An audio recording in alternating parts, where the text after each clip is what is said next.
evolusi plankton. Yang pertama itu ada gangguan rantai makanan laut.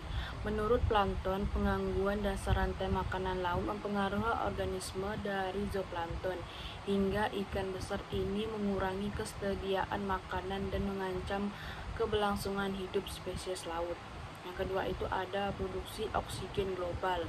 Fitoplankton menghasilkan sebagian besar oksigen bumi. Menurutnya, dampak mempengaruhi produksi oksigen mengancam keseimbangan atmosfer.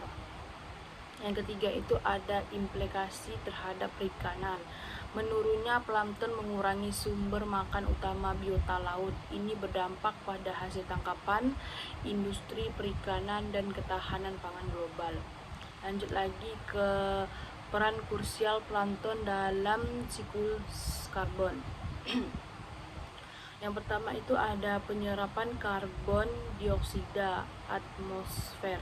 Fitoplankton menyerap CO2 dari atmosfer melalui fotosintesis, mengubahnya menjadi bahan organik. Proses ini krusial dalam mengurangi gas rumah kaca dan menghasilkan oksigen. Yang kedua itu ada sekuestrasi karbon laut dalam. Karbon yang diserap plankton disimpan di ekosistem laut sebagai tenggelam ke dasar sebagai bahan organik mati, mengunci karbon dan jarak panjang. Yang ketiga itu ada kontribusi mitigasi perubahan iklim. Memulai penyerapan dan menyimpan CO2, plankton berperan vital dan mitigasi pemanasan global dan perubahan iklim, menjaga keseimbangan ekosistem global. Lanjut lagi ke plankton sebagai bioindikator lingkungan. Plankton memiliki peran krusial sebagai indikator alami untuk memonitor kesehatan dan kualitas lingkungan perairan. Kemampuan mereka memproses perubahan menjadikannya alat deteksi dini yang tak ternilai. Yang pertama itu ada kualitas perairan. Plankton adalah biota kunci yang secara langsung mencerminkan kondisi kualitas air. Keanekaragaman dan kelimpahan mereka menjadi parameter utama. Yang pertama itu ada respon cepat terhadap perubahan, mencerminkan status ekologi perairan. Yang ketiga itu contoh studi Pantai Sayung, Demak, Kota Botang. Lanjut lagi yang kedua, pemantauan pencemaran dan iklim. Struktur komunitas plankton efektif mengidentifikasi tingkat pencemaran. Analisis S1 dan TS1 adalah alat ukur vital untuk memantau identifikasi komposisi dan struktur komunitas. Yang kedua itu penggunaan SAR indeks SI dan TSI. Studi kasus Sungai Berung. Deteksi yang ketiga itu ada deteksi dini ekosistem. Servitas plankton memungkinkan deteksi awal masalah ekosistem. Ini krusial untuk mengintervensi tempat waktu dan mitigasi kesembuhan. Indikator kesehatan lingkungan perairan, predikator dini gangguan ekologis, mendukung keberlanjutan ekosistem. Lanjut lagi ke potensi pemanfaatan plankton untuk bioteknologi. Plankton menawarkan peluang revolusioner dan solusi ramah lingkungan di berbagai sektor industri melalui aplikasi bioteknologi. Yang pertama itu ada sumber senyawa bioaktif baru. Plankton termasuk fitoplankton dan rotifera kaya metabolit dan senyawa bioaktif laut dengan potensi besar untuk obat dan industri. Lanjut lagi ke yang kedua, produksi biofuel dari mikroalga. Mikroalga menghasilkan biomasa dan lipid tinggi, menjadikan bahan baku ideal untuk biofuel, solusi energi terbaru. Yang ketiga itu ada aplikasi dalam farmasi dan kosmetika.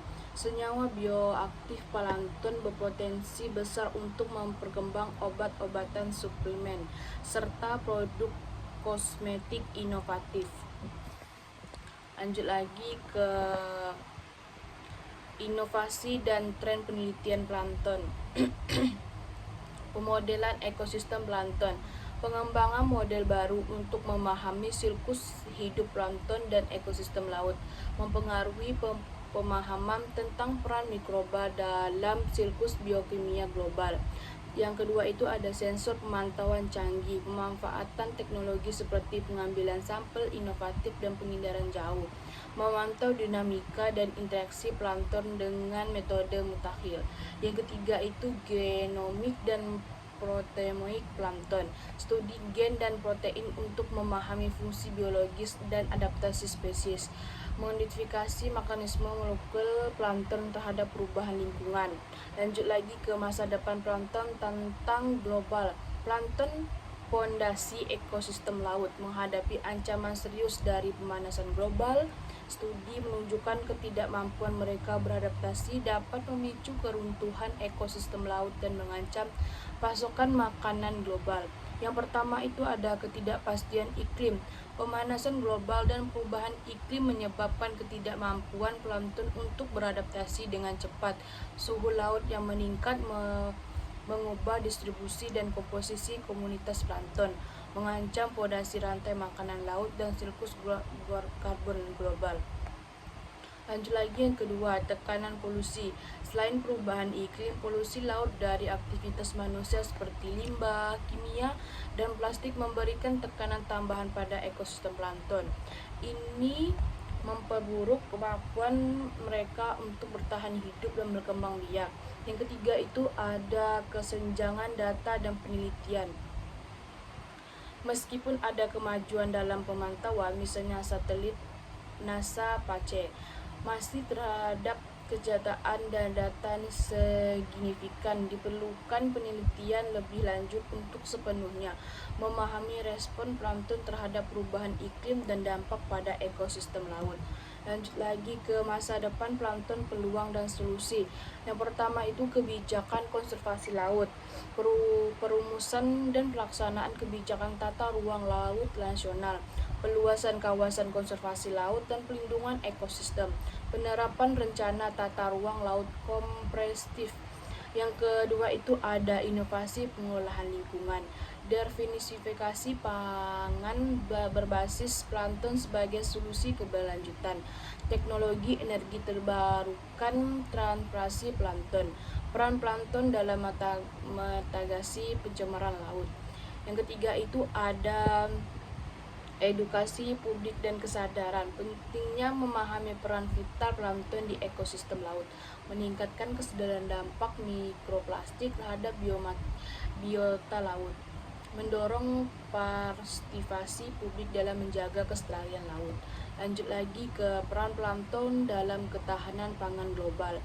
Yang pertama itu ada dukungan untuk perairan terhadap plankton adalah pangan dasar rantai makanan laut, eksis untuk menjaga stok ikan dan biomasa. Ini mendukung keberlanjutan perikanan tangkap global. Yang kedua itu pemanfaatan dalam aquaculture, sumber nutrisi dan bahkan alami bagi larva ikan, menjaga kualitas air dan menyediakan oksigen, uji kesehatan hewan budidaya. Yang ketiga itu ada potensi sebagai sumber pangan alternatif. Dengan nutrisi tinggi, plankton berpotensi jadi sumber pangan alternatif langsung bagi manusia. Definisi pangan berbasis plankton adalah solusi inovatif untuk ketahanan pangan global di masa depan. Plankton, organisme mikroskopik, adalah fondasi ekosistem laut dan vital bagi iklim global. Mereka menghasilkan sebagian besar oksigen bumi dan menyerap karbon dioksida. Definisi pangan berbasis plankton menjadi kunci berkelanjutan hidup. Lanjut lagi ke kesimpulan. Mengapa plankton penting untuk kehidupan?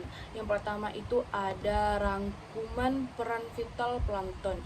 Plankton produksi primer laut membentuk dasar rantai makanan. Mereka menghasilkan oksigen, menyerap CO2 dan vital untuk regulasi ikan bumi serta keseimbangan ekosistem akuatik. Yang kedua itu mendesaknya konservasi dan penelitian. Ekosistem laut menghadapi ancaman serius perubahan iklim, polusi, plastik, dan overfishing. Konservasi perairan serta penelitian ilmiah mendalam sebagai diperlukan untuk mitigasi dan pelindungan ekosistem. Yang ketiga itu ada visi masa depan ekosistem laut. Mewujudkan laut yang sehat dan berkelanjutan adalah tujuan dengan target melindungi 30% wilayah laut pada 2045. Kita mengalahkan manfaatkan sumber daya laut bijaksana demi kesejahteraan masyarakat pesisir.